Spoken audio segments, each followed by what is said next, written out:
شادی کی دعوت کا سنت طریقہ کیا ہے؟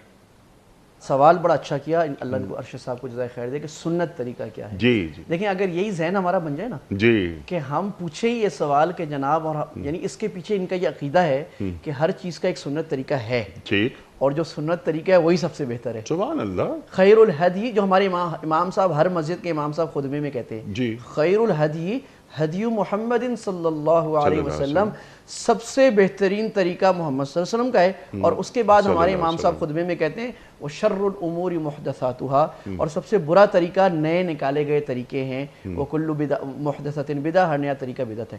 سنت سے جو طریقہ ہٹے گا بدعت ہو جائے گا۔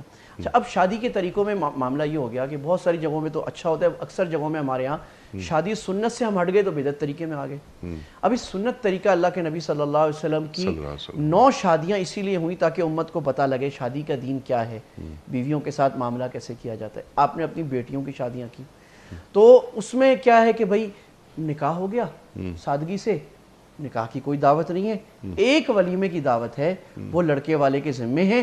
ولیمے کی دعوت کیسے ہے؟ بھائی آپ امیر ہیں تو ذرا اچھی کر لیں، آپ غریب ہیں اپنے حساب سے، کوئی ملامت نہ کرے۔